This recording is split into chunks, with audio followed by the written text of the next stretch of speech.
Hello दोस्तों, एक बार पुनः आप सभी का आपके अपने YouTube channel DL study classes के प्लेटफार्म पर बहुत बहुत स्वागत है।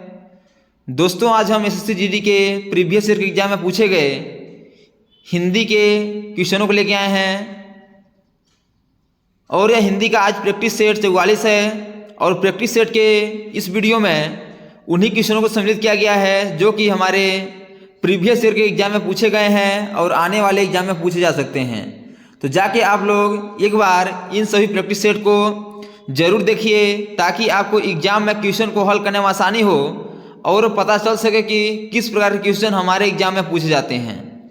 तो चलिए बिना देरी किए हुए अपने क्वेश्चन की ओर आगे बढ़ते हैं और देखते हैं कि किस प्रकार के क्वेश्चन हमारे एग्जाम में पूछे जाते हैं।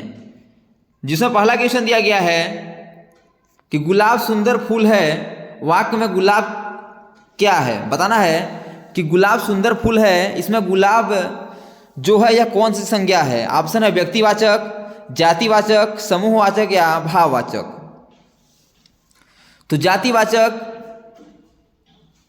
की पहचान के लिए हम बता दें कि यदि संसार में इनके जैसा और कोई वस्तुएं होती हैं तो वह जातिवाचक के अंतर्गत आती हैं, और यदि संसार में कोई एक ही चीज़ है जो कि प्रसिद्ध है या उसके जैसा और कोई नहीं है तो आपका व्यक्तिवाचक में आता है। और समूह में जो कि समूह में पाई जाती हैं, जो गुच्छों में पाई जाती हैं, वह समूहवाचक के अंतर्गत आती हैं। और भाव में हमेशा महसूस किया जाता है, जैसे कि भूख, प्यास, ये सब भाव के अंतर्गत आती हैं। बीमारी, तो इसमें गुलाब दिया गया है तो गुलाब यह एक व्यक्तिवाचक संज्ञा के अंतर्गत आता है जो कि आपका ऑप्शन नंबर ए पर दिया गया है, इसलिए इसका option number A correct answer हो जाएगा।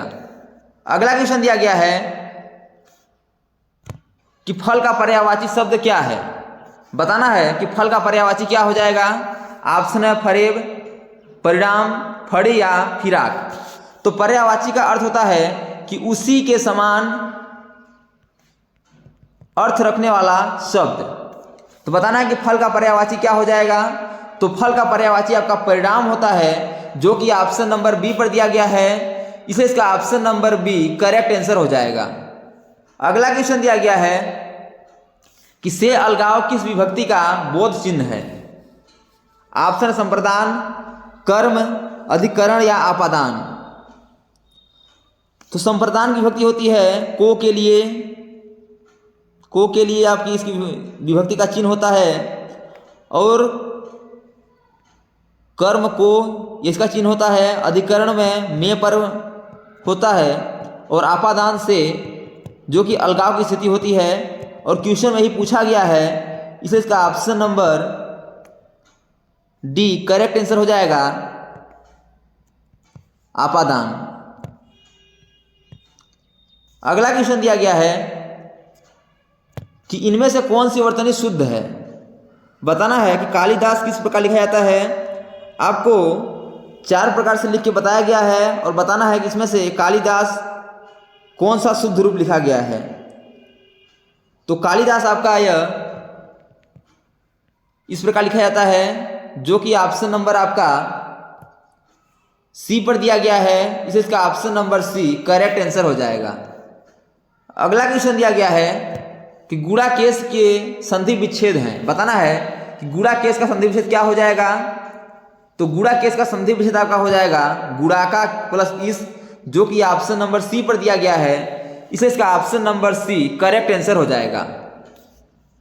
अगला क्वेश्चन है कि अर्जन शब्द का विलोम क्या है? ऑप्शन है अर्जित, अमृत, व्ययन या अनर्थ।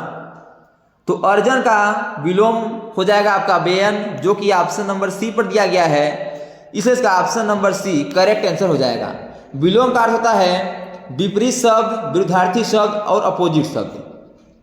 अगला क्वेश्चन है कि इनमें से तुरंग शब्द का पर्याय कौन सा है? आपको 4 ऑप्शन दिया गया है और इन ऑप्शन में से बताना है कि तुरंग का पर्याय कौन सा ऑप्शन हो जाएगा। ऑप्शन है वाजी, अंबुधर, बीजन या किंकर। तो तुरंग का पर्यायवाची आपका वाजी होता है जो कि आपका ऑप्शन नंबर ए पर दिया गया है, इसलिए इसका option number A correct answer हो जाएगा। अगला क्वेश्चन दिया गया है कि निम्नलिखित शब्दों में से कौन सा शब्द क्रिया विशेषण है?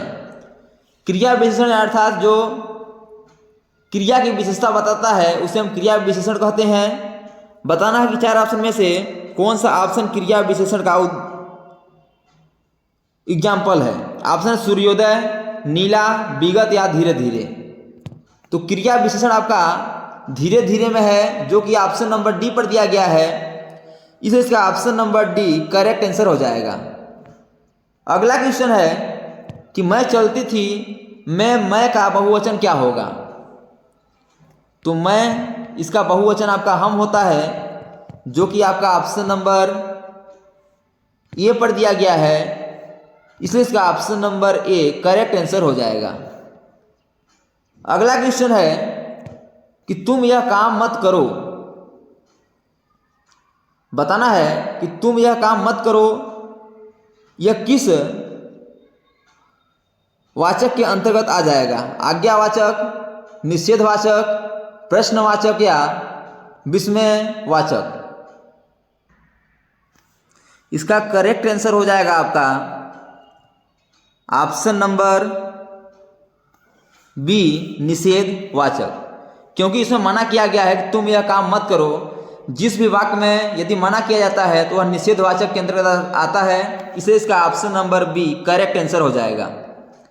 अगला क्वेश्चन है कि इनमें कौन सा शब्द द्विगु समास का उदाहरण है। तो द्विगु समास इसकी पहचान होती है कि इसमें जो शब्द होते हैं संख्यावाची में होते हैं। तो आपका संख्यावाची में भुजंग, भुजदंड, माखन चोर, भला बुरा या चतुर्भुज। तो संख्यावाची में आपको ऑप्शन नंबर डी दिया गया है, जो कि चतुर्भुज है, इसलिए इसका option number D correct answer हो जाएगा। अगला क्वेश्चन है कि अभ्यागत शब्द में उपसर्ग क्या है। तो यदि हम अभ्यागत की संधि विच्छेद करते हैं तो इसका संधि विच्छेद होता है अभि प्लस आगत।